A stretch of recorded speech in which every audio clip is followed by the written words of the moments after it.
Todas las noches, mi esposo cerraba con llave la puerta del cuarto de nuestra hija de 19 años. Yo escuchaba la cama rechinar durante 1 hora. Después, silencio absoluto. Cuando descubrí lo que él hacía ahí adentro, mi mundo se derrumbó. Hola, mis queridos. Que Dios bendiga a cada uno de ustedes que está ahí del otro lado de esta pantallita.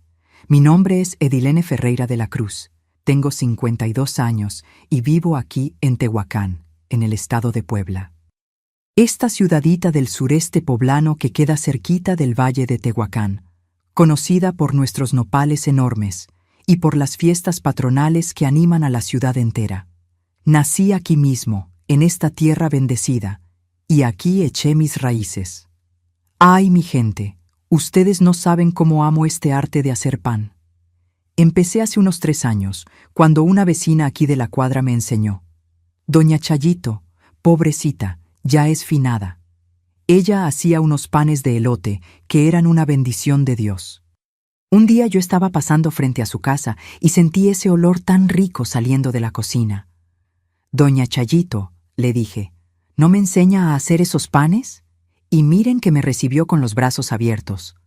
Todos los sábados en la mañana yo iba para allá, llevaba los ingredientes y nos quedábamos ahí amasando la masa, platicando sobre la vida, sobre los hijos, sobre las dificultades. Era una terapia, ¿saben? Hoy hago pan de elote, pan de yuca, pan de queso con ajo y siempre sobra para darles a los vecinos. Me gusta ver la cara de felicidad cuando entrego una bolsita calientita en la puerta. Ahorita en la mañana, antes de grabar este video para ustedes, terminé de hacer una horneada de pan de yuca con queso Oaxaca.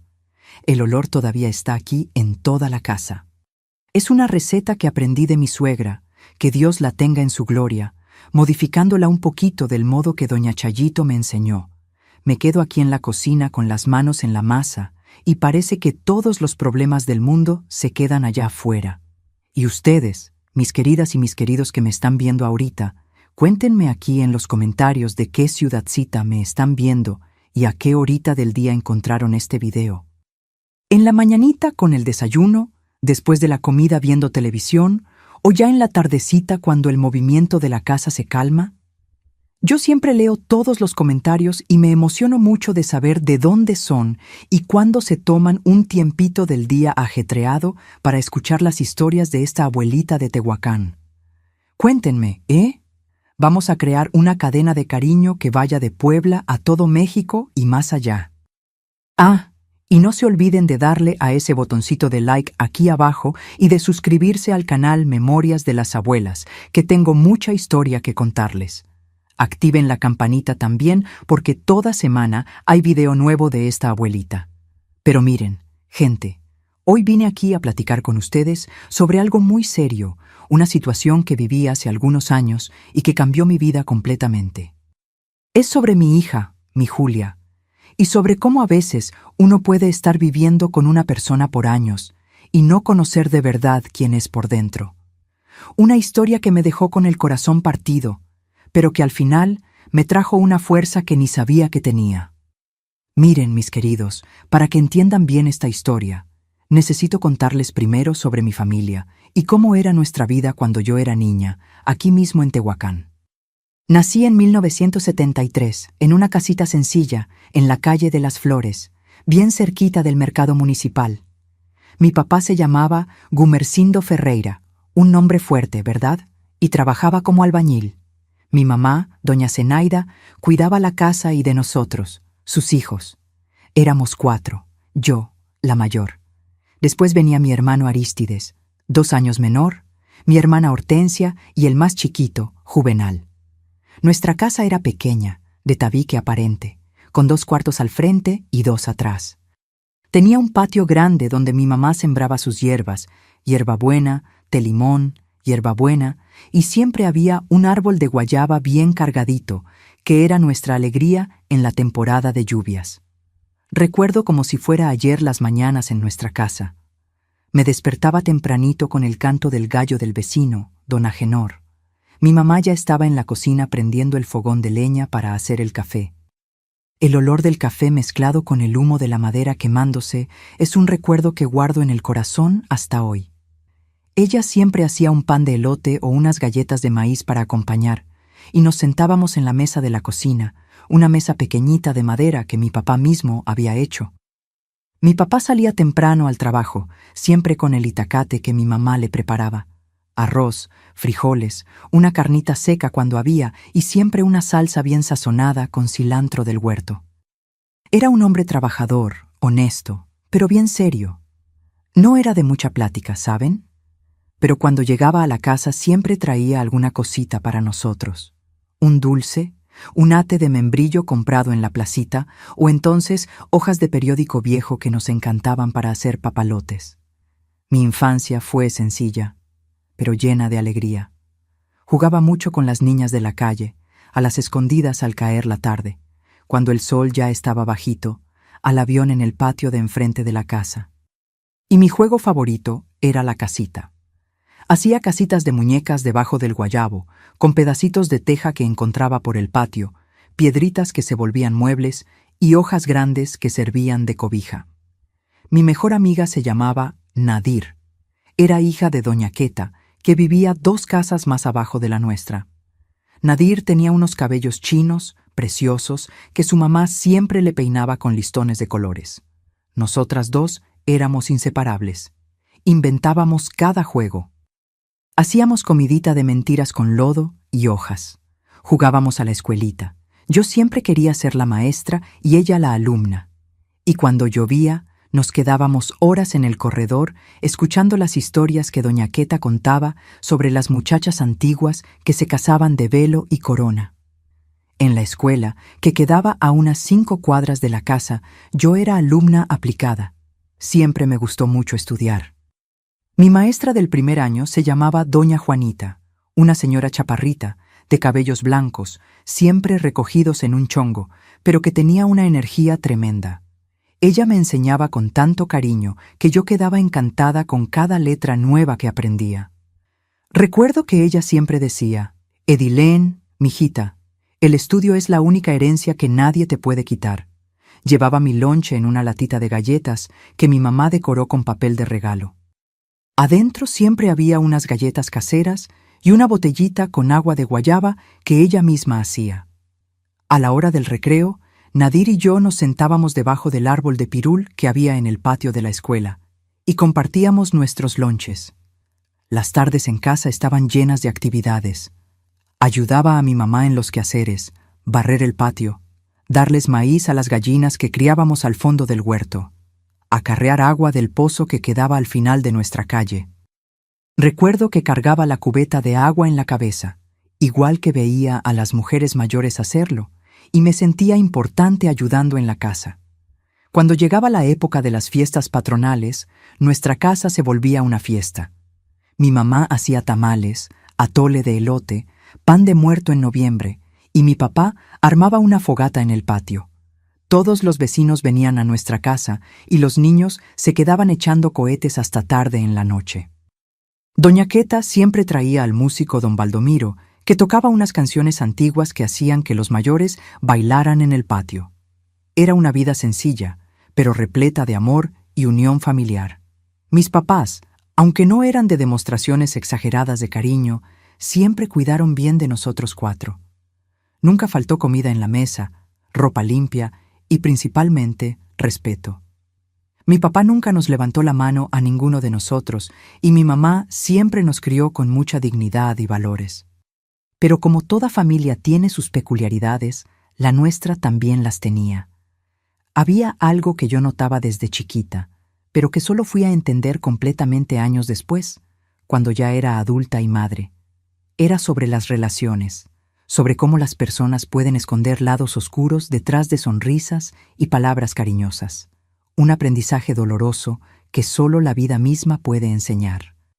En esos años de infancia inocente, corriendo por el patio y jugando debajo del guayabo, yo no tenía la menor idea de cuánto iba a necesitar esa base sólida que mis papás me dieron para enfrentar los desafíos que vendrían después. Mis queridos, ahora necesito contarles cómo todo empezó a cambiar en mi vida. Era 1991. Yo acababa de cumplir 18 años, y fue en ese año que conocí a Roberto. Él tenía 26 años, era maestro de obras aquí en Tehuacán, muy respetado en la ciudad. Todo mundo conocía su trabajo. Roberto Damasceno era su nombre completo. Construyó varias casas en las colonias nuevas que estaban surgiendo en esa época. Lo conocí en una fiesta de quinceañera de la hija de don Otacilio, allá en el salón de la iglesia del centro. Recuerdo que yo estaba usando un vestido azul clarito que mi mamá había cosido especial para la fiesta. Ella siempre tuvo manos de ángel para la costura. Roberto estaba ahí, muy elegante, con pantalón de vestir y camisa blanca bien planchadita. Era guapo, alto, cabello negro, siempre bien peinado con brillantina, y tenía una manera de hablar que impresionaba a todo mundo. Cuando él vino a platicar conmigo, me quedé toda apenada. «Señorita, ¿puedo tener el gusto de conocer su nombre?», me dijo, hasta quitándose el sombrero de la cabeza. «Qué educación, ¿verdad?». Mi mamá, que estaba a mi lado, se quedó toda orgullosa. «Esta es mi hija, Edilén», respondió ella por mí, porque yo estaba muda de tanta vergüenza. Roberto empezó a visitarme en la casa todos los domingos después de misa. Mi papá le cayó bien desde el primer día. «Este muchacho es trabajador, Edilén», me decía mi papá. «No es cualquier holgazán que viene aquí a perder tu tiempo». Roberto siempre traía algo, una bolsita de dulces para mí, una cajetilla de cigarros delicados para mi papá, y siempre saludaba a mi mamá con mucho respeto.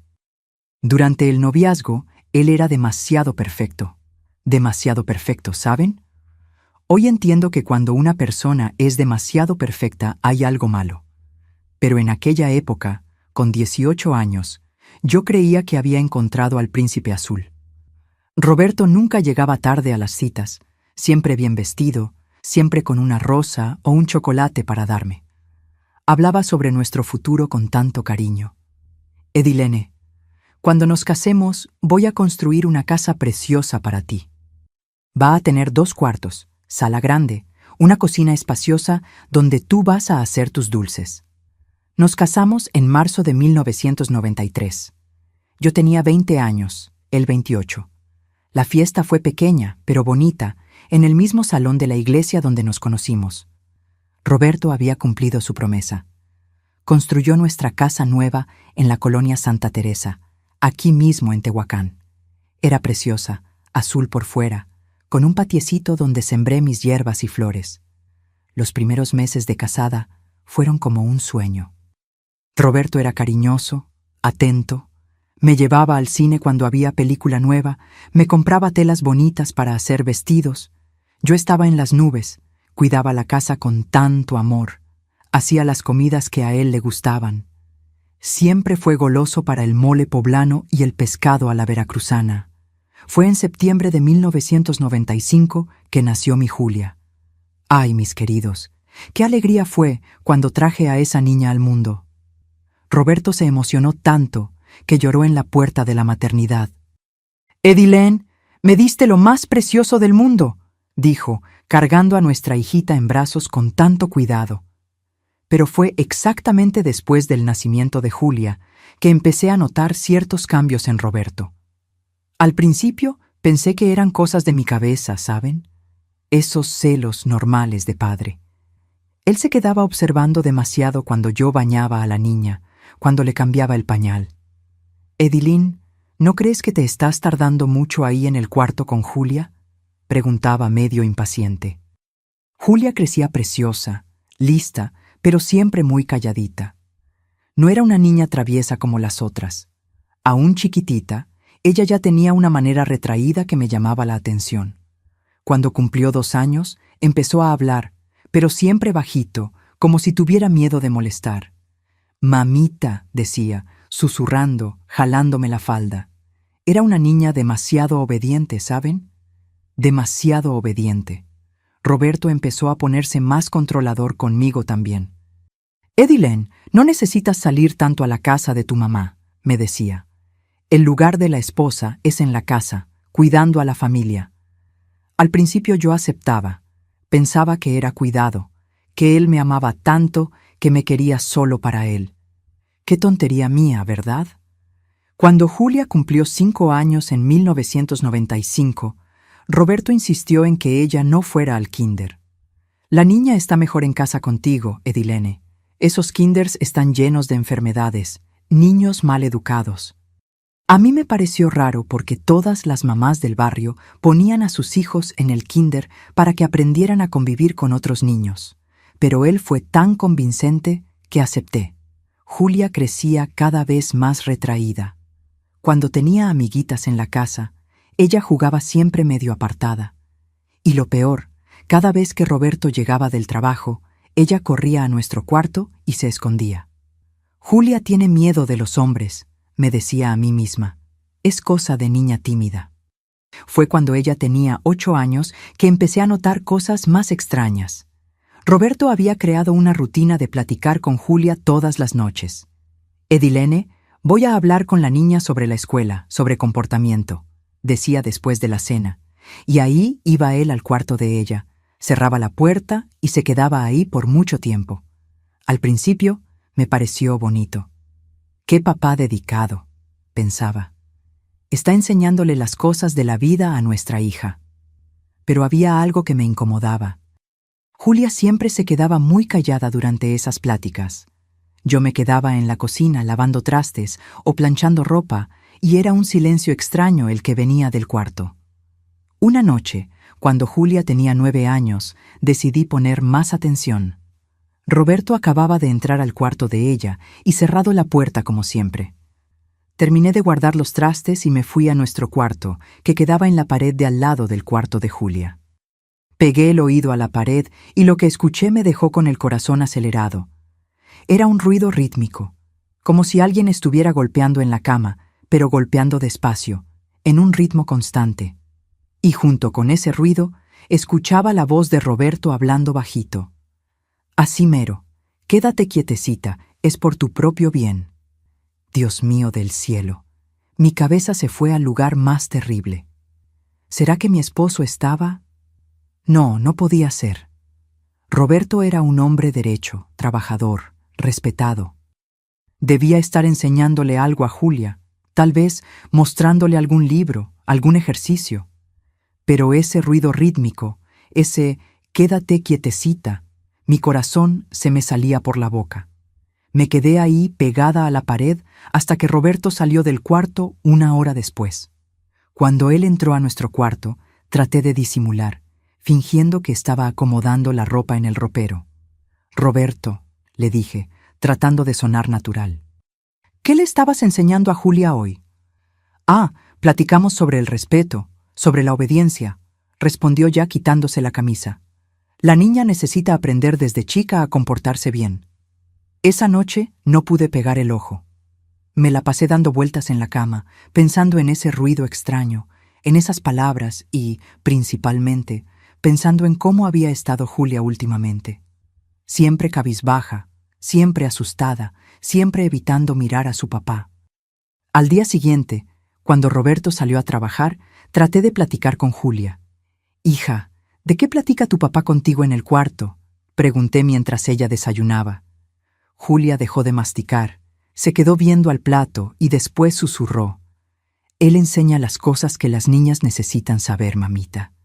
«¿Qué tipo de cosas, mi amor?» «Cosas de cómo ser obediente, cómo no molestar a nadie». Había algo en su voz, en la manera como desviaba la mirada, que me dejó todavía más preocupada.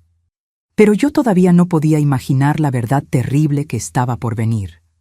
Todavía creía que mi esposo era un hombre de bien y que mi cabeza estaba inventando cosas donde no existía nada más allá de un papá estricto educando a su hija. Qué equivocada estaba. Qué terriblemente equivocada estaba. Mis queridos, lo que voy a contar ahora son los años más difíciles de mi vida. Después de aquella primera noche que escuché esos ruidos extraños, mi vida se volvió un infierno de dudas y miedos. Durante meses, todas las noches eran la misma tortura. Roberto entraba al cuarto de Julia, cerraba con llave la puerta y yo me quedaba ahí en la cocina o en nuestro cuarto con el corazón en la mano, tratando de entender qué estaba pasando. Julia fue creciendo, pero no era un crecimiento normal, ¿saben? Cuando ella cumplió 10 años, empecé a notar que había algo diferente en su desarrollo.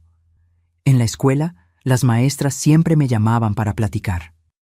Doña Edilén, decía la maestra Creusa, que era su maestra en 4º año. Julia tiene mucha dificultad para concentrarse. Parece que siempre está en la luna. Fue entonces que la llevé con el doctor Baldomiro, ese médico viejo de aquí de Tehuacán, que atendía en el centro de salud de la colonia San Sebastián. Después de varios estudios y pláticas, él me explicó: Doña Edilene, su hija tiene lo que llamamos TDAH, trastorno por déficit de atención e hiperactividad. Por eso es que tiene tanta dificultad en la escuela, parece siempre dispersa. Cuando le conté a Roberto, se puso furioso. Los médicos no saben nada, Edilene. La niña no tiene ninguna enfermedad, lo que tiene es falta de disciplina, de educación firme. Por eso platico con ella todas las noches, para ponerle orden a esa cabeza. Y esas pláticas fueron quedándose cada vez más largas, más frecuentes. Ya no era solo de noche. Los sábados en la mañana, cuando yo iba al tianguis, Roberto se quedaba en la casa con Julia. Vete tranquila, Edilene, voy a aprovechar para darle unas lecciones importantes a la niña. Cuando yo regresaba, encontraba a Julia siempre muy callada, a veces con los ojos rojos de llorar. Julia, ¿por qué estás llorando, mi amor? No es nada, mamita. Es que mi papá me explicó unas cosas y me puse triste. ¿Qué tipo de cosas? Él dijo que yo soy diferente de las otras niñas, que necesito aprender a aceptar las cosas que la vida trae, aunque duela.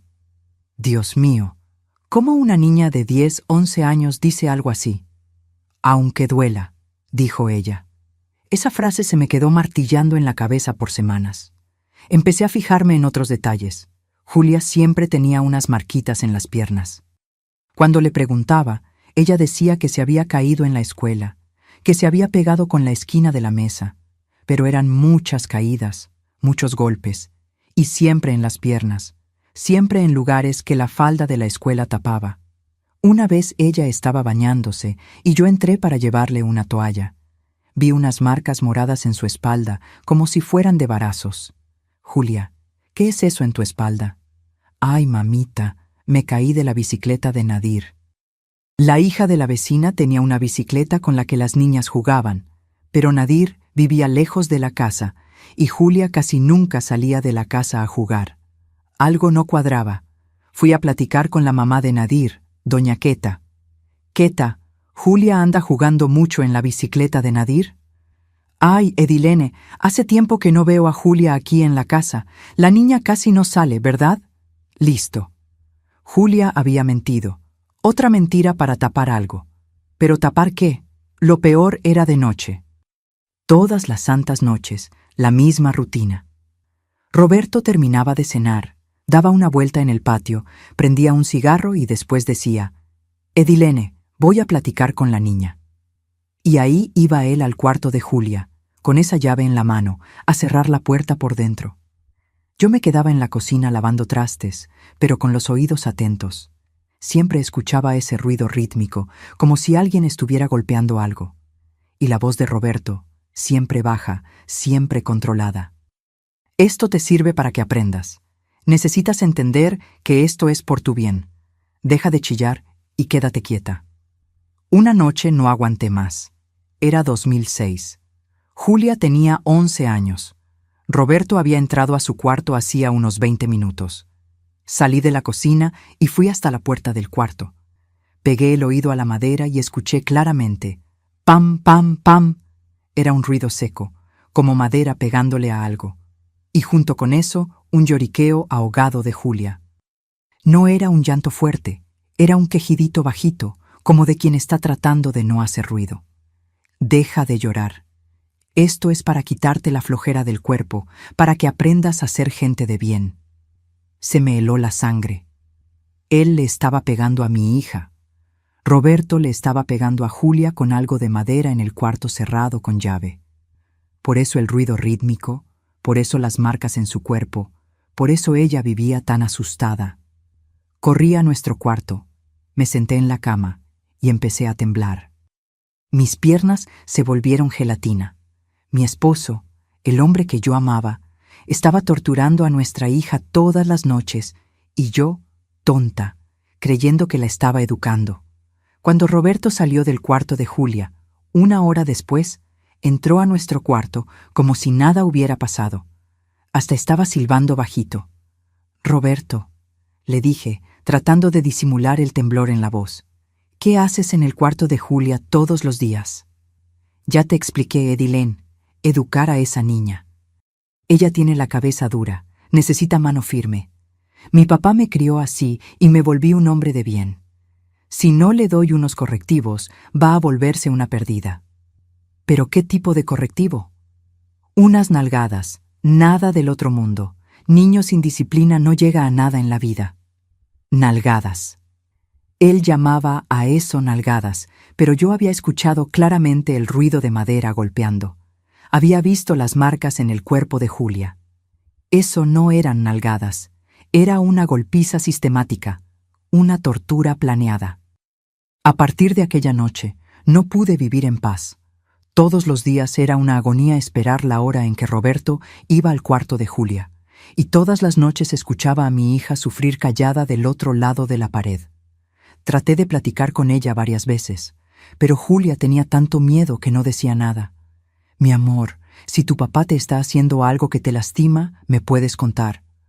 «No, mamita, mi papá solo me enseña a ser obediente. Él dijo que si le cuento a alguien, va a ser peor para mí». Listo. Ahora tenía la certeza. Roberto había amenazado a mi hija para que se quedara callada. Y Julia, con esa deficiencia de atención, con esa inocencia, no entendía que podía pedir ayuda. Los años fueron pasando y Julia fue creciendo como lisiada de la vida, ¿saben? A los 15 años, apenas podía concentrarse para estudiar. Reprobó segundo de secundaria 2 veces. Las maestras siempre decían que era inteligente, pero vivía en la luna, siempre asustada. Claro que vivía asustada. La pobre de mi niña le pegaban todos los días en la casa. A los 17, 18 años, Julia todavía parecía una niña. Por el TDAH y por todos esos años de miedo, nunca pudo desarrollarse bien. Dependía de mí para todo. Yo le escogía la ropa, yo le peinaba el cabello, yo le hacía las cosas de la universidad, porque Roberto había conseguido un lugar para ella en la carrera de pedagogía aquí en Tehuacán. Pero ella apenas podía seguir las clases. «Edilene», decía Roberto, «si no fuera por mí, esta niña no sería nada en la vida. Yo soy quien le pone orden en la cabeza. Tú eres muy blanda, muy consentidora. Por eso necesito ser firme». Firme. Él llamaba a eso ser firme. Pero yo sabía que todas las noches a mi hija de 19 años todavía le pegaban igual que a una niña, en el cuarto cerrado con llave, con algo de madera que Roberto escondía no sé dónde. Y lo peor, yo no tenía valor de hacer nada. Tenía miedo de Roberto. Tenía miedo de deshacer nuestra familia. Tenía miedo de no poder mantenerme a mí y a Julia solas. Era cobardía mía, lo sé, pero el miedo paraliza de una manera que solo quien lo ha vivido entiende. Hasta que llegó el día en que ya no pude seguir fingiendo que no veía. El día en que descubrí exactamente lo que mi esposo le hacía a nuestra hija y cómo eso era mucho peor de lo que imaginaba. Mis queridos, llegó el momento más difícil de contar. Era un lunes de marzo de 2014.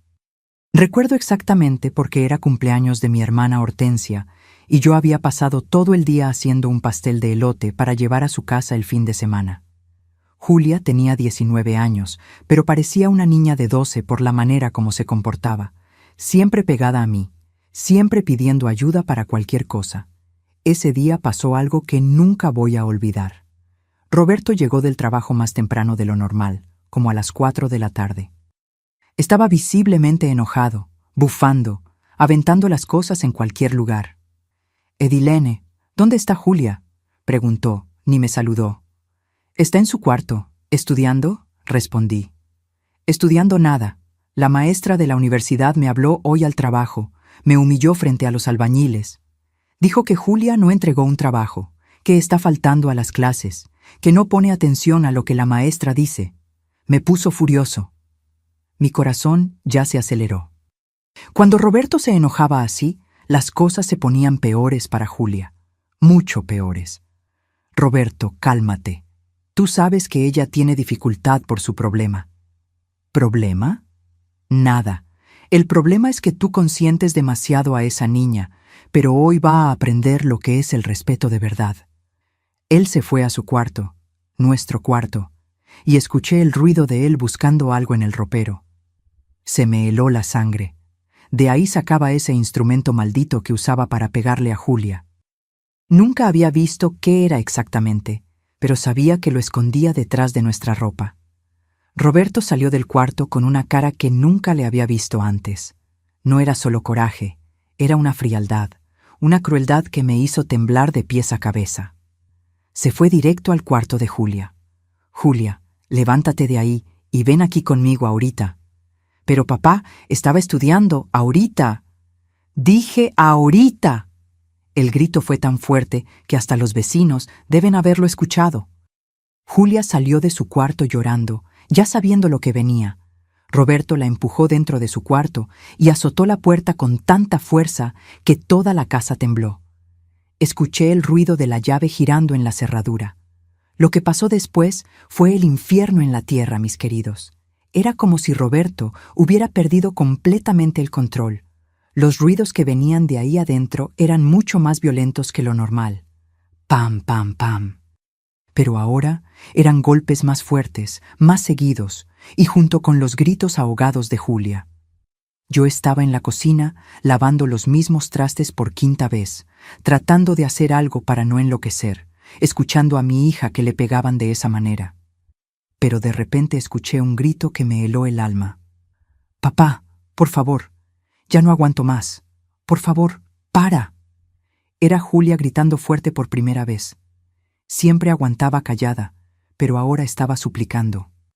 Y Roberto respondió con una voz que no parecía humana. «Cállate. Hoy vas a aprender lo que le pasa a quien me falta al respeto». Pam, pam, pam, pam. Los golpes se volvieron todavía más violentos. Escuché a Julia llorar de una manera desesperada, sollozando. Era un llanto de dolor físico, de desesperación total. Ya no aguanté más. Corrí hasta la puerta del cuarto y empecé a tocar. «Roberto, Roberto, para con eso. Vas a lastimar a la niña de verdad. Vete de ahí, Edilene. Esto no es asunto tuyo. Roberto, ella es mi hija también. Abre esa puerta. Te quedas ahí afuera hasta que yo termine». Gente, nunca me sentí tan pequeña, tan inútil en mi vida. Mi hija estaba siendo torturada del otro lado de esa puerta y yo ahí parada como una estatua, sin saber qué hacer. Pensé en llamar a la policía, pero ¿y si Roberto se enteraba? ¿Y si le hacía algo peor a Julia? ¿Y si me pegaba a mí también? El miedo me paralizaba completamente. Me quedé ahí recargada en la pared del pasillo, llorando bajito y escuchando a mi hija sufrir. Después de casi 2 horas, Roberto finalmente abrió la puerta. Salió de ahí sudando, jadeando, como si hubiera hecho un trabajo pesado. Ni me miró. Se fue directo al baño a bañarse. Cuando escuché la regadera abrirse, corrí al cuarto de Julia. Dios mío del cielo, lo que vi ahí me destruyó por completo. Julia estaba acostada boca abajo en la cama, temblando, con la blusa rasgada en la espalda. Sus piernas estaban llenas de marcas rojas y apenas podía moverse. Mi hija querida. Julia ni podía hablar bien, solo lloraba y temblaba. La cargué en brazos, aunque tenía 19 años, era flaquita. Pesaba igual que una niña. Y la llevé a mi cuarto. Le di un analgésico. Le pasé un trapo mojado en las marcas y me quedé ahí haciéndole cariño en el cabello hasta que se durmió. Esa noche, mientras Roberto roncaba a mi lado como si nada hubiera pasado, yo me quedé despierta pensando algo terrible. ¿Y si un día mata a mi hija? ¿Y si en una de estas golpizas se pasa y la mata? Fue en ese momento que tomé la decisión más importante de mi vida. Era marzo de 2014 y los celulares con cámara estaban volviéndose comunes. Yo acababa de recibir un smartphone de regalo de mi hermano Arístides, uno de esos Samsung con buena cámara. En esa época era novedad tener un teléfono que grabara video. Al día siguiente, mientras Roberto trabajaba y Julia estaba en la universidad, me quedé pensando en su cuarto. Miré cada rinconcito, tratando de imaginar dónde podría esconder mi celular de manera que grabara la cama sin que Roberto se diera cuenta. El librero. Julia tenía un librero lleno de libros de la universidad, justo frente a la cama. Si ponía el teléfono entre los libros con la cámara apuntando hacia la cama, tal vez podría grabar lo que realmente pasaba ahí adentro. Pero tenía miedo. ¿Y si Roberto lo descubría? ¿Y si veía el celular? ¿Y si se ponía todavía más violento? Por otro lado, necesitaba una prueba. Necesitaba ver con mis propios ojos lo que mi esposo le hacía a nuestra hija, porque una parte de mí todavía no podía creer que fuera tan malo como parecía. Una parte de mí todavía esperaba que fueran solo unas nalgadas, que mi cabeza estaba exagerando. Qué equivocada estaba. Qué terriblemente, dolorosamente equivocada estaba. La decisión estaba tomada. En la próxima oportunidad que tuviera, iba a descubrir toda la verdad. Y esa verdad me iba a mostrar un monstruo que jamás imaginé que existiera dentro de mi propia casa, durmiendo en mi propia cama. Mis queridos, después de aquella noche terrible de marzo, pasó otra semana hasta que tuve valor de poner mi plan en acción. Una semana entera donde me quedaba viendo mi celular Samsung en el cajón de la cocina pensando: Edilín, tienes que hacer esto. Es la única manera de saber la verdad y salvar a tu hija. Durante esa semana, observé a Roberto con ojos completamente diferentes. Veía cómo actuaba normalmente durante el día, saludando a los vecinos con esa sonrisa amplia, platicando sobre fútbol con don Agenor de la casa de al lado, quejándose del precio de la gasolina en la estación de don Ignacio, y me preguntaba cómo ese mismo hombre se transformaba en un monstruo todas las noches. Era escalofriante darme cuenta de cómo podía mantener esa fachada perfecta. Observé también cómo Roberto se relacionaba con otras personas durante el día. Cuando se encontraba con doña Queta en la panadería, él siempre preguntaba por los nietos de ella, elogiaba el pan de elote que ella hacía para vender. Con la gente de la obra, lo escuchaba platicar por teléfono con educación, resolviendo problemas, siendo respetuoso. ¿Cómo puede ser?, pensaba. ¿Cómo puede este mismo hombre ser tan cruel con su propia hija? Observé a mi hija con una atención dolorosa durante esos días. Julia apenas me miraba a los ojos durante las comidas.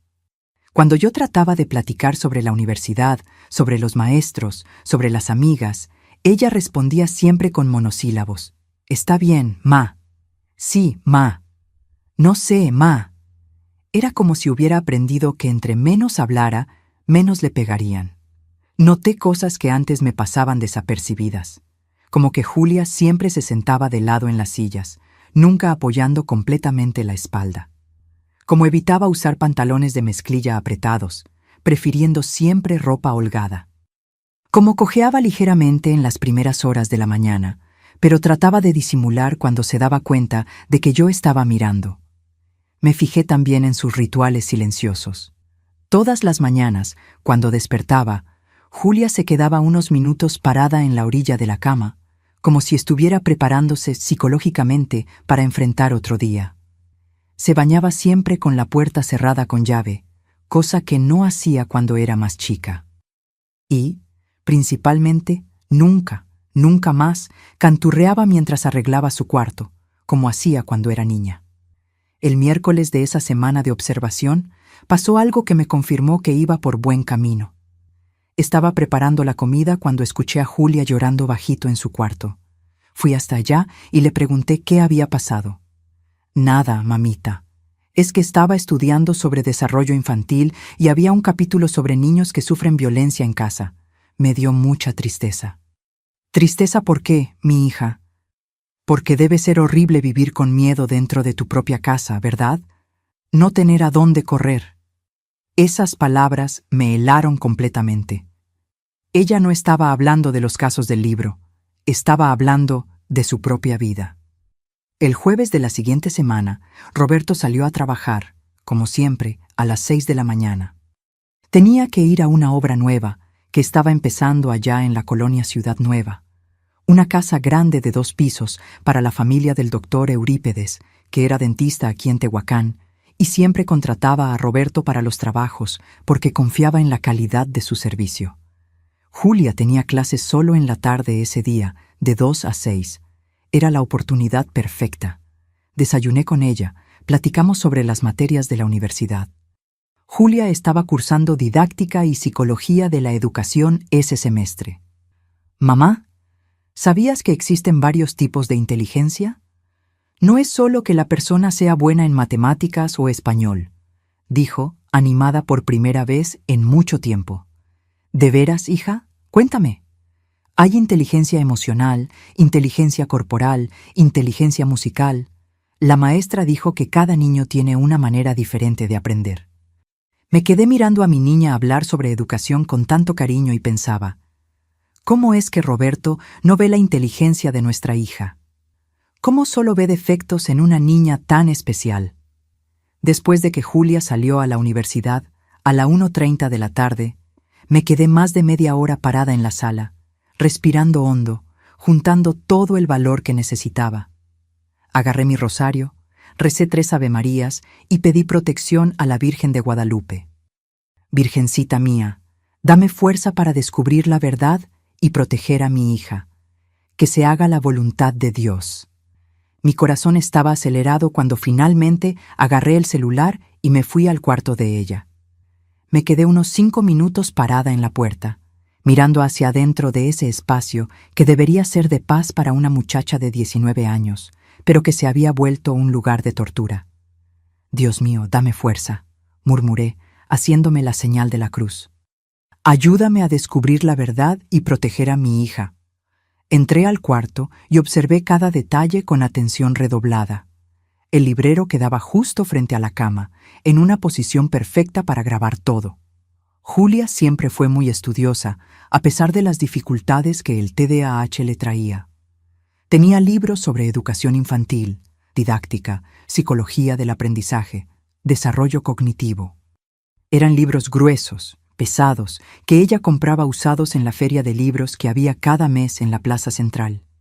Escogí 2 volúmenes bien gruesos, Alfabetización y lectoescritura, y Desarrollo cognitivo en la infancia, y creé un espacito perfecto entre ellos. Probé varias veces el ángulo, colocando y acomodando el celular hasta tener la certeza absoluta de que la cámara estaba apuntando exactamente hacia la cama. Configuré el teléfono para grabar video en la mayor calidad posible. Verifiqué que tuviera batería suficiente. Estaba cargado al 100%. Lo puse en modo silencioso para que no hiciera ningún ruido cuando empezara a grabar. Y hasta probé un minutito para ver si el audio captaba bien los sonidos del cuarto.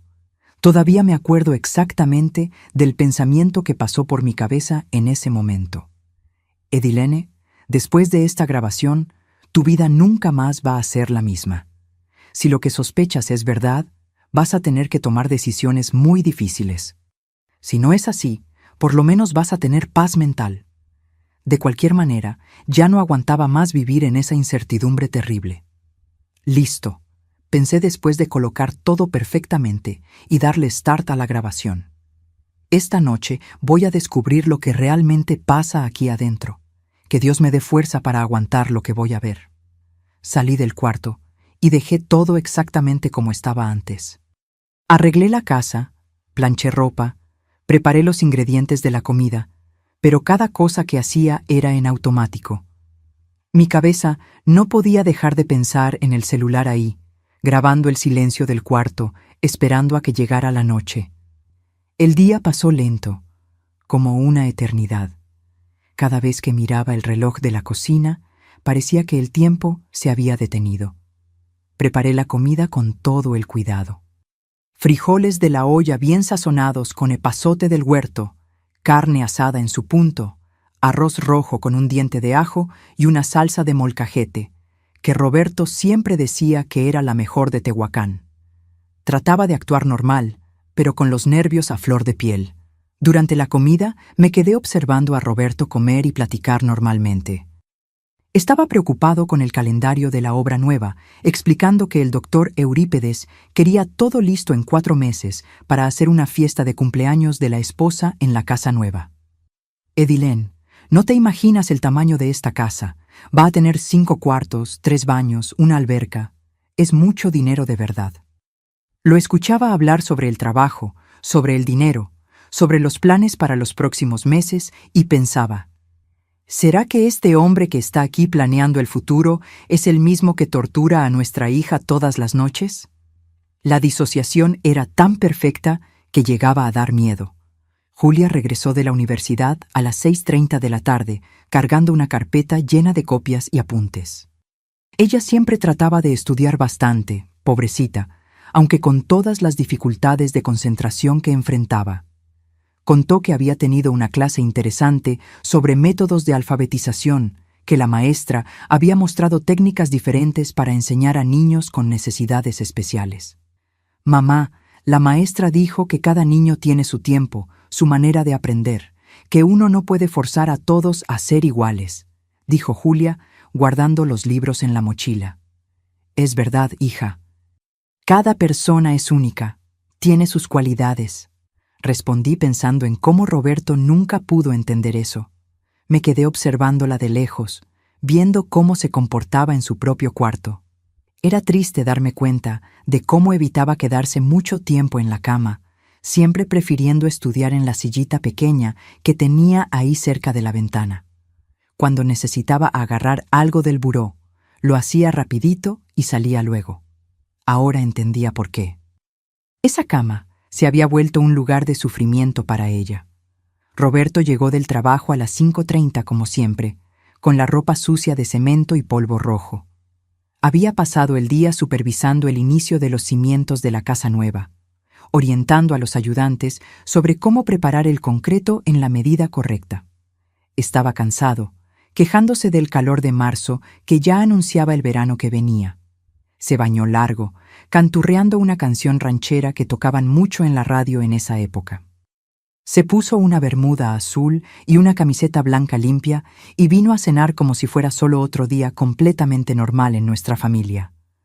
Durante la cena, hasta estaba de buen humor, contando sobre unos problemas con los proveedores de la obra. «Edilene, ¿puedes creer que el señor de la arena me quiere encajar un material lleno de tierra?» Yo le dije, «Don Damián, ¿usted cree que soy tonto? Esa arena no sirve ni para hacer masita de niños.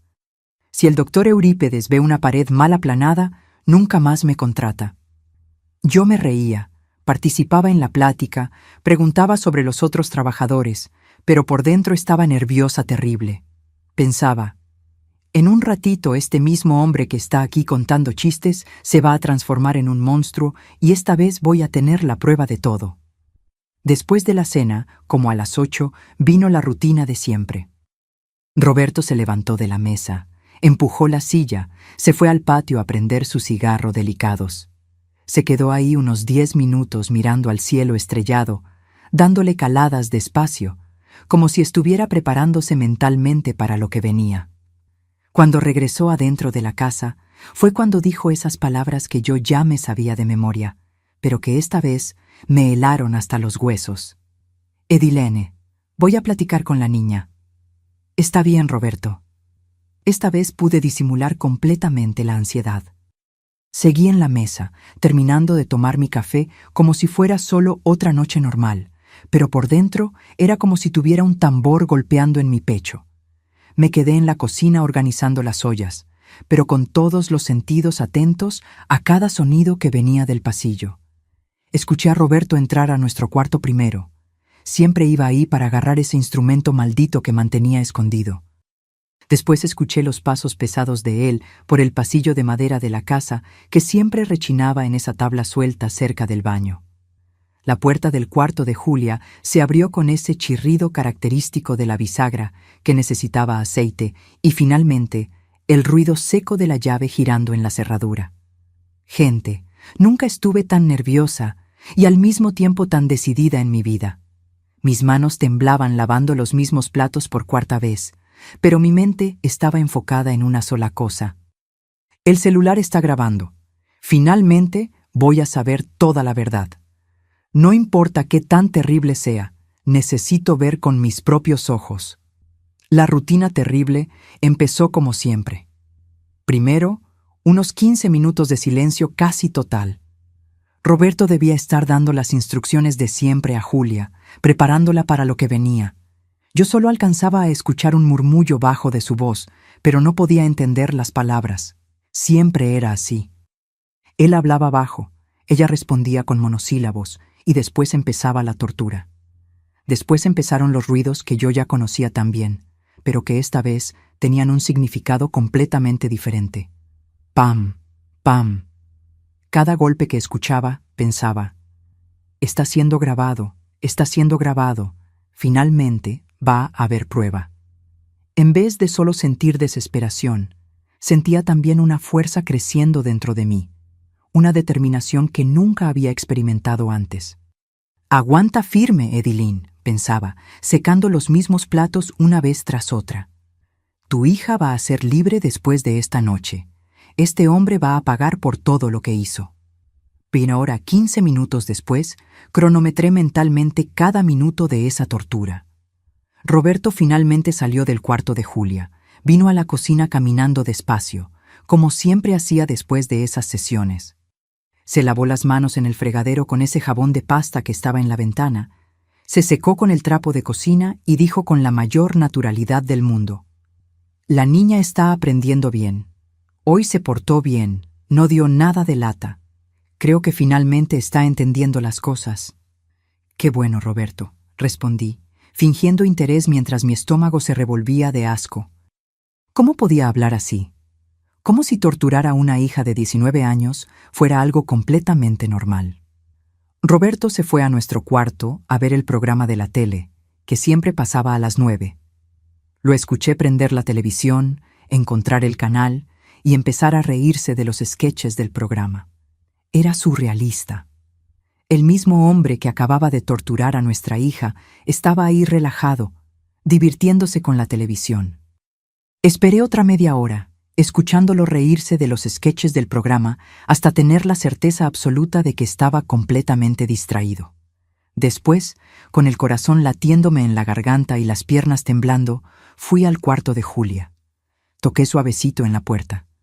«Julia, mi amor, ¿puedo pasar?» «Sí, mamita», vino la voz débil de ella, ahogada por la almohada. Entré y la encontré acostada de lado en la cama, todavía vestida, pero claramente lastimada. Ella trató de sentarse cuando me vio, pero hizo una mueca de dolor y volvió a acostarse. «¿Cómo estás, hija?» «Estoy bien, mamita. Solo un poco cansada de la universidad hoy». Mentira, no estaba bien para nada. Pero después de tantos años viviendo esa situación horrible, Julia había aprendido perfectamente a esconder el dolor, a mentir para protegerme también a mí. Me quedé ahí platicando unos minutitos con ella sobre las clases del día, sobre los trabajos de la semana que venía, hasta tener la certeza de que Roberto no vendría a investigar de qué estábamos platicando. Después, con un cuidado extremo, me acerqué al librero y agarré mi celular de regreso, disimulando como si solo estuviera moviendo los libros para acomodarlos. «Dios mío», pensé, mirando ese aparatito que ahora guardaba la prueba definitiva de lo que pasaba en mi casa todas las noches.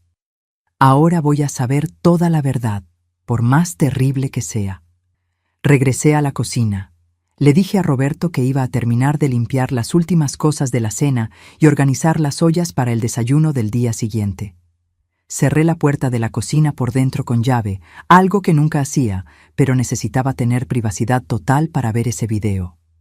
Con las manos temblando tanto que casi tiro el teléfono al piso, abrí el archivo de video. La pantalla cargó por unos segundos que parecieron una eternidad y entonces empezó a reproducir la grabación que iba a cambiar mi vida para siempre. Mis queridos, lo que vi en esos 43 minutos de grabación me destruyó completamente. Me destruyó de una manera que jamás imaginé que fuera posible. Nunca, ni en mis peores pesadillas, imaginé que fuera posible tanta crueldad, tanta frialdad, tanta maldad pura dentro de mi propia casa. El video mostraba a Roberto entrando al cuarto con un pedazo de madera en la mano. No era una vara delgada, no. Era un listón grueso, del ancho de un palo de escoba, pero rectangular, lijado, que debía haber agarrado de alguna obra y preparado especialmente para eso. Era un instrumento de tortura hecho a la medida. Roberto le ordenó a Julia acostarse boca abajo en la cama y quitarse la blusa. Y entonces, con una frialdad de carnicero, con una calma que me erizó hasta el alma, empezó a pegarle en la espalda y en las piernas de mi hija. No eran nalgadas educativas, eran golpes violentos, calculados, distribuidos metódicamente por su cuerpo, como si fuera un trabajo que tuviera que cumplir. Y lo peor de todo, mientras pegaba, hablaba, no gritaba, no se alteraba, no mostraba coraje, hablaba bajo, con una calma espantosa, como si estuviera dando una clase. Esto es para que aprendas lo que es disciplina de verdad. Pam.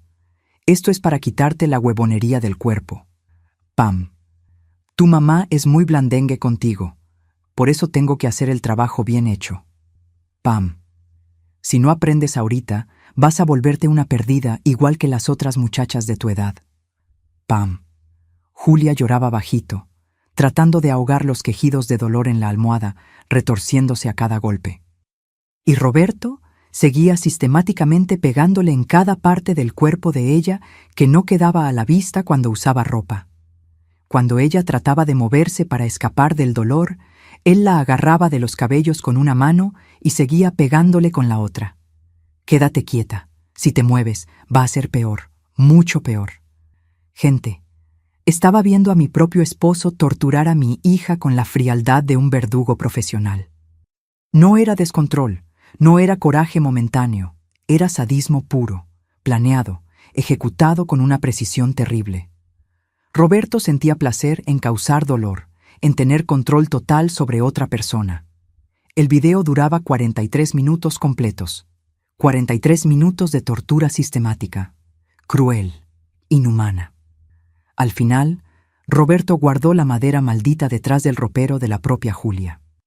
Era ahí donde mantenía escondido el instrumento, no en nuestro cuarto como yo pensaba, y salió tranquilamente, dejando a mi hija tirada en la cama, temblando de dolor y terror.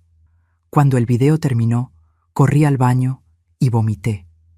Vomité todo lo que tenía en el estómago y después seguí con náuseas de tanto asco. Mi cuerpo rechazó completamente esa realidad horrible. Me senté en el piso frío del baño y lloré como nunca había llorado en la vida. Pero junto con el llanto y el asco vino algo que no sentía hace años. Valor. Un valor furioso, determinado, implacable. No era solo tristeza lo que estaba sintiendo, era coraje. Un coraje santo de quien finalmente entendió que tenía que actuar, costara lo que costara. Regresé a la cocina, agarré mi celular con las manos todavía temblando. Entré al menú de archivos y envié ese video a la nube, al Google Drive, que mi hermano Arístides me había enseñado a usar unos meses antes. Después, guardé una copia en mi correo electrónico y hasta me lo mandé a mí misma. Si Roberto descubría y rompía mi teléfono, el video todavía iba a estar seguro en 3 lugares diferentes. A la mañana siguiente, viernes, Roberto salió temprano, como siempre, a las 6 en punto, para llegar a la obra antes que los otros trabajadores. En cuanto escuché que él daba vuelta en la esquina, con ese ruido característico de la moto, agarré el teléfono fijo de la casa y marqué el número de emergencias con los dedos temblando de nervios. Bueno, policía, necesito denunciar un crimen muy grave. Mi esposo está torturando a nuestra hija desde hace años y tengo la prueba grabada. La operadora me pasó inmediatamente con el oficial de guardia. Expliqué la situación con todos los detalles y él dijo con voz seria: «Señora, ¿puede venir aquí a la delegación hoy mismo? Traiga la grabación y la identificación de la menor. Nosotros vamos a tramitar el arresto inmediatamente». «Sí puedo, oficial. Voy para allá ahorita mismo». Desperté a Julia, que estaba dormida pesado por los medicamentos que le había dado la noche anterior. Le expliqué rápidamente lo que había pasado, que yo había grabado todo, que finalmente íbamos a ser libres. Al principio, ella se desesperó. «Mamita, ¿y si mi papá se entera? ¿Y si se enoja más todavía? ¿Y si me hace algo peor? Mi hija querida, no va a haber más coraje ninguno. Hoy mismo tu papá va a ser arrestado por tortura. Esto se acabó para siempre, mi amor. Como a las 10 de la mañana, Julia y yo estábamos en la delegación central de Tehuacán, en un cuartito pequeño con aire acondicionado que no funcionaba bien. Le mostré el video completo al comandante Osvaldo Mendonza, un hombre de unos 50 años, serio, que se quedó visiblemente impactado e indignado con lo que vio. «Señora», dijo después de ver unos 10 minutos, «no necesito ver más nada. Esto de aquí es un caso gravísimo de lesiones y tortura con agravantes. Vamos a emitir la orden de arresto preventivo inmediatamente. Este hombre es un peligro para la sociedad». 2 horas después, mientras Roberto tomaba su almuerzo en la obra donde trabajaba, rodeado de los albañiles y ayudantes, 3 patrullas de la policía llegaron con las sirenas prendidas. 6 policías se bajaron y el comandante Osvaldo fue personalmente a hacer el arresto. Roberto Damasceno está arrestado por lesiones con agravantes y tortura contra menor de edad. Roberto trató de resistirse. Gritó que todo era mentira, que yo estaba loca, que le había armado una trampa. Pero cuando los policías le mostraron que tenían el video como prueba irrefutable del crimen, se quedó completamente callado. Se puso blanco como papel. Todo el vecindario, los trabajadores de la obra, todo mundo vio a Roberto saliendo esposado, siendo metido en el asiento trasero de la patrulla como un criminal común. Todo mundo comentó durante semanas: ¿quién iba a decir que Roberto, tan trabajador, tan respetado, era un monstruo de esos dentro de su casa? Y así, ese viernes de marzo de 2014, después de casi 20 años de sufrimiento silencioso, mi hija finalmente estaba libre. Estábamos libres y Roberto, por primera vez en la vida, iba a tener que responder por los actos crueles que cometió contra nuestra familia. Mis queridos, hoy, 11 años después de ese viernes que cambió nuestras vidas para siempre, puedo decir que estamos viviendo en paz. Verdadera paz. Yo tengo 52 años. Mi Julia ya tiene 30.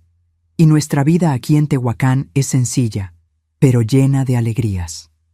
Roberto fue sentenciado a 12 años de prisión por tortura y lesiones con agravantes. Cumplió 8 años en el penal de San Miguel y salió en 2022. Cuando supimos que había sido liberado, Julia y yo nos pusimos nerviosas, pero él nunca más apareció por aquí. Supimos por terceros que se mudó a otro estado, lejos de Puebla, y que sea feliz lejos de nosotras. Hoy vivo en la misma casa de la colonia Santa Teresa, donde todo pasó, pero la transformé completamente. La pinté de amarillo claro, un color alegre que trajo vida nueva a las paredes. Cambié todos los muebles del lugar, principalmente del cuarto de Julia, donde estaba su cama. Hoy hay un escritorio bonito que compré cuando ella volvió a estudiar. Porque mi Julia, mis queridos, logró titularse. Sí, terminó la carrera de pedagogía en 2018, 4 años después del arresto de su papá. Fue difícil, porque el trauma había afectado mucho su concentración, pero con acompañamiento psicológico y mucho amor, lo logró. Hoy trabaja como maestra auxiliar en una escuelita de preescolar aquí en el centro de Tehuacán. Gana poco, pero ama lo que hace. Ver a Julia trabajando con niños es una emoción que no sé explicar. Ella tiene una paciencia, un cariño especial con los pequeños que pasaron por dificultades. Es como si el dolor que vivió se hubiera vuelto una fuerza para ayudar a otros niños. La directora de la escuela siempre elogia su trabajo. Julia todavía vive conmigo y está bien así. Por el TDAH y por todo lo que pasó, ella prefiere la seguridad de tener a su mamá cerca. Ya anduvo con algunos muchachos, pero nada serio todavía. Ella dice que está enfocada en sanarse completamente antes de formar una familia, y yo respeto su tiempo. En cuanto a mí, sigo haciendo mis panes caseros que se volvieron famosos en el barrio. Todos los viernes hago una horneada de pan de elote que les vendo a los vecinos. El dinero ayuda al presupuesto y, principalmente, me da una sensación bonita de independencia. Nunca más quiero depender totalmente de ningún hombre. En las tardes libres, bordo servilletas y manteles que vendo en el tianguis del sábado. Es un trabajo delicado que me calma la mente y todavía me da unos centavitos. Aprendí a valorar esos momentos de paz, esas cosas sencillas que antes no podía disfrutar bien. Mi rutina hoy está bendecida por la tranquilidad. Me despierto temprano, hago café para mí y para Julia. Ella se va a trabajar, yo cuido la casa y mis quehaceres. En la noche, vemos televisión juntas, platicamos sobre el día, sobre los planes. Son pláticas que antes nunca tuvimos, porque el miedo siempre estaba presente en nuestra casa. Julia hizo terapia durante 4 años y medio. Fue fundamental para que ella entendiera que nada de lo que sufrió fue culpa de ella. La psicóloga nos explicó que las víctimas de violencia doméstica siempre cargan una culpa que no es de ellas. Ver a mi hija liberándose también de esa culpa fue una de las mayores alegrías de mi vida. Hoy, cuando veo hacia atrás, siento una gratitud inmensa por haber tenido valor ese día de marzo. Si yo no hubiera grabado, si yo no hubiera denunciado, Julia todavía estaría sufriendo. O peor, Roberto pudo haberla matado en una de esas golpizas violentas. Aprendí que uno nunca puede aceptar la violencia como algo normal. Por más difícil que sea denunciar, por más miedo que tengamos, siempre es mejor que seguir viviendo en el infierno. Nuestra dignidad vale más que cualquier comodidad económica o social. Mi relación con Julia hoy es de complicidad total. Somos madre e hija, pero también amigas, compañeras de lucha. Ella me invita a ver películas en el sillón, me cuenta sobre sus alumnos, me pide consejos sobre ropa. Son gestos sencillos que antes no existían porque el miedo dominaba nuestra casa. Económicamente, vivimos con sencillez, pero sin pasar necesidades. Julia gana su sueldo de maestra auxiliar. Yo tengo mis panes y bordados, y todavía recibo una pensión pequeña que el Estado me paga como compensación por lo que pasamos. No es mucho, pero es suficiente para 2 mujeres que aprendieron a valorar las cosas verdaderamente importantes de la vida. Y las cosas importantes, descubrimos, no son bienes materiales, son la paz de dormir tranquila, la alegría de despertar sin miedo, la libertad de platicar fuerte dentro de la casa, de reírse, de llorar cuando se necesita, de ser simplemente quien uno es. Mis queridos, si tú o alguien que conoces está pasando por una situación parecida a la que yo viví, quiero decirte algo muy importante. No estás sola, y principalmente, no es tu culpa. Durante años, me culpé por no haberme dado cuenta antes, por no haber actuado más pronto, por haber dejado a mi hija sufrir tanto tiempo. Pero aprendí que el miedo paraliza de una manera que solo quien lo vive entiende. Lo importante no es cuando descubres. Lo importante es que descubres y actúas. Cuando vi ese video terrible, entendí que tenía que escoger. O seguía fingiendo que no veía, o salvaba a mi hija. Escogí salvar a mi hija, y fue la mejor decisión de mi vida. Porque hoy, 11 años después, puedo verme al espejo y saber que fui la mamá que mi Julia necesitaba que yo fuera. Si estás viviendo violencia en tu casa, debes saber que existe ayuda. En cualquier país del mundo existen autoridades listas para protegerte. En México, puedes llamar al 911 o buscar una agencia del Ministerio Público. También está la línea de la vida al 800-911-2000, disponible las 24 horas. Fuera de México, busca las autoridades locales, organizaciones de protección a la mujer y al niño en tu región.